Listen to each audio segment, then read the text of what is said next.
वृंदावन से राधा वल्लभ श्री हरिवंश महाराज जी। गुरुदेव भगवान, अगर महाप्रभु जी माधवेंद्रपुरी पाद जी के लिए खीर चुरा सकते हैं, द्वारिकाधीश नरसिंह मेहता जी के लिए मुनीम बन सकते हैं, गिरधर लाल मीरा जी के हो सकते हैं, तो प्रभु हमारे सभी आचरणों को सुधार के हम पर ऐसी कृपा क्यों नहीं कर सकते? क्योंकि हम तो इतना बल नहीं रखते प्रभु द्वारा। प्रभु कृपा कर रहे हैं मेरे नाथ, आप समझने की चेष्टा करें। प्रभु कृपा कर रहे हैं, पर हम उस कृपा का तिरस्कार कर रहे हैं।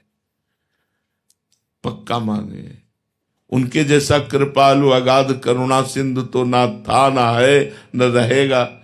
और वो अहेतुकी कृपा करते हैं, किसी साधन पक्ष को देखकर कृपा नहीं करते।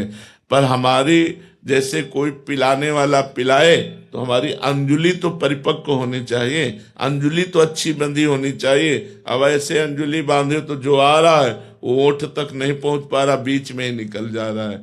हमारे अंदर इतनी सामर्थ्य नहीं है कि हम काम क्रोध मद लोभ मत्सर पर विजय प्राप्त कर पावे, पर इतनी तो है कि हम आग के नजदीक न जाएं, आग में घुसकर खड़े होकर के हम जले ना, इतनी सामर्थ्य हमें नहीं। लेकिन इतनी तो है हम कि आग के नजदीक न जाएं। जब मना किया जा रहा है, शास्त्र आज्ञा कर रहा है कि ये कार्य बहुत गलत है, इसे नहीं करना, तो उस कार्य के ही समीप न जाओ। जैसे हम यदि संसर्ग कर लेंगे, काम का जहां संयोग बनता है हम संसर्ग कर लेंगे, उसके समीप पहुंच जाएंगे, फिर हम नहीं बच पाएंगे, फिर हम भ्रष्ट हो जाएंगे और कहेंगे कि पता नहीं भगवान ने ऐसा क्यों किया, उसमें हमारी गलती है, हम शास्त्र आज्ञा का पालन नहीं कर पाए।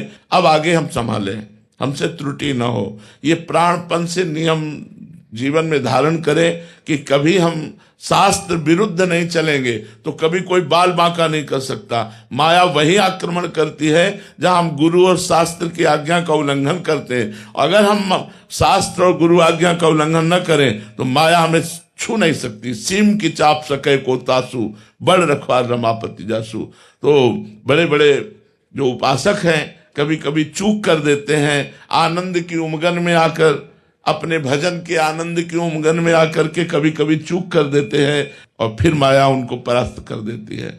भगवान की कृपा है, लेकिन हमको कृपा पान करने के लिए अंजुली टाइट करनी पड़ेगी। जो हमारे अंदर पोलापन है उसे हटाना पड़ेगा, घनीभूत भक्ति लानी पड़ेगी। तो हमें खूब नाम जप करना है और जहां से हमारे गंदे आचरण होते हैं उनसे बचना है, उनसे दूरी बनाना है, सात्विक भोजन पाना है। तो अभी आनंद की अनुभूति जब होगी तो ये सारे विकार नष्ट हो जाएंगे। इसलिए हमको नाम जप लंबे समय तक करके और दूरी बना। संगम त्यजेत मिथुनवृत्ति नाम मोक्षो, जो मोक्ष पदवी या परम पद प्राप्त करना चाहता है उसे संग ही त्यागना है। कस्तरति कस्तरति मायाम यो संगास त्यजति, यो महानुभाव सेवते, यो निर्ममो भवति, जो गलत संग का त्याग कर देता है। जहां हमें पता है हम फिसल जाएंगे, हम वहां गए क्यों, हमारी गलती है, हम पश्चाताप करें, हम उसका प्रायश्चित करें, हम तप के द्वारा पुनः अपने को पवित्र करें। यो संगास त्यजति, स्पष्ट आदेश है कि जैसे पुरुष शरीर है उसे स्त्री शरीर का संग नहीं करना चाहिए। अगर गृहस्थ है तो अपनी पत्नी के सिवा दूसरी स्त्री का नहीं, अगर विरक्त है तो किसी भी तरह एकांत में स्त्री का संयोग करेगा तो बलवान इंद्रिय ग्रामो विद्वानम अपि करसति, इंद्रियां बड़ी बलवान है, बड़े बड़े विद्वानों को भी भ्रष्ट कर देती है, तो औरों की तो बात जाने दो। इसलिए हम भगवान की कृपा को न कोसें। आप वृंदावन धाम में बैठे हैं, कंठी तिलक बांधे हैं, भगवान के शरणागत हैं, बाहरी तो सारी कृपा है। अब आंतरिक कृपा का पान करने के लिए आपको मजबूत होना पड़ेगा, पक्का। इसमें नहीं कि हम कायर बने बैठे रहें और कृपा हमको परम पद में पहुंचा देगी, असंभव नहीं। तो भगवान के सब बंदे हैं, सब बंदे। तुम क्यों, तुम ज्यादा लाड़ीले हो क्या? अगर ज्यादा लाड़ीले बनना है तो तुमको सबसे विलग होना पड़ेगा, तुमको सबसे अपने ऊपर। सब कोई आर्मी में थोड़ी भर्ती हो जाएगा।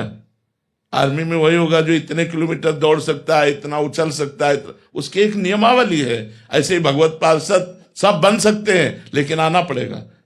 सड विकार जित अनघ कामा, निष्कामता नहीं पड़ेगी, निष्पाप होना पड़ेगा। भगवान के भजन में डूबकर काम क्रोध लोभ मोह मद मत्सर इन पर विजय प्राप्त करनी पड़ेगी, तभी हम उस रस को पी पाएंगे। भगवान की कृपा है, उसको कोसो मत, अपने को सुधारना है भगवान की कृपा के बल से, और वो सामर्थ्य आप में है सुधरने की। नहीं, भगवान आज्ञा ना देते। भगवान ने जो आज्ञा दी वो समझ करके दिए कि हर जीव में उन्होंने सामर्थ्य रखी है, हर जीव में रखी है। इसलिए भगवान ने कहा आगमा पाइनो नित्यास तास्तितिक्षस्व भारत। ये आने जाने वाले दोष है, ये कभी अनुकूलता, कभी प्रतिकूलता, कभी काम, कभी क्रोध, कभी लोभ, कभी मोह, इनको चुपचाप सहे। और ये सह तभी सकते हो जब नाम जप करोगे। नाम जप करोगे, जितना नाम जप करोगे, जितना सत्संग सुनोगे, उतने तुम्हारी बुद्धि बलवान होती चली जाएगी और विषयों से आपको बचा लेगी। अगर भ्रष्ट बुद्धि है तब तो विषयों में ही गिरा देगी। तो भगवान को ना कहो कि उनकी कृपा कम है, बहुत कृपालु हैं वो। हम अपने ऊपर कृपा नहीं कर रहे, अपने चांस दे रहे हैं दोषों को, हम जा रहे हैं दोषों की तरफ और फिर कहते हैं भगवान बचाने। भगवान बचाएंगे, लेकिन आप दोषों से हटने की कोशिश करो तो भगवान आपको बचा। अब आप दोषों को गले लगाने की कोशिश करोगे तो भगवान फिर दूसरी तरह से हटाएंगे। ये ध्यान रखना, उनका जब फिर प्रोसेस शुरू होता है तो फिर बहुत कठिन है उसको झेल पाना। इसलिए हम प्रार्थना करते हैं मत जाओ उस गली में। नहीं, वो ऐसे लीलाधारी हैं कि फिर वो ऐसे सुधारेंगे कि पक्की बात कह रहे हैं, ऐसा सुधार तो देंगे वो, पर वो फिर ऐसा सुधारेंगे कि आप सह नहीं पाओगे।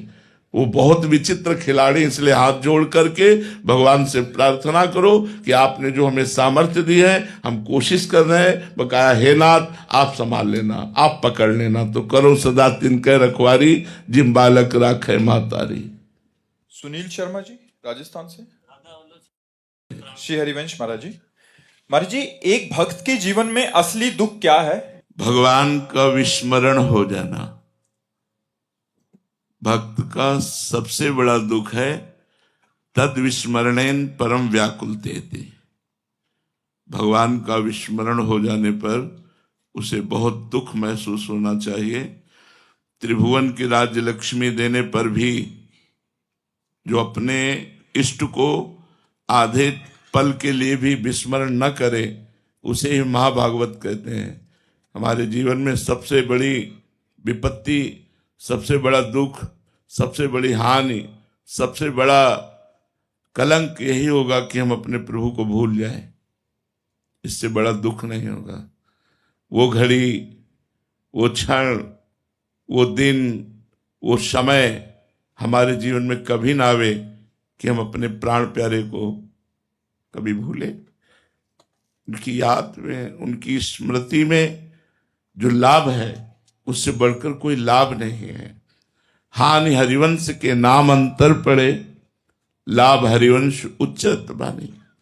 यदि हमारे प्रभु का स्मरण हो रहा है तो इससे बड़ा कोई लाभ नहीं है, और यदि हम प्रभु को भूल गए तो इससे बड़ी कोई हानि नहीं।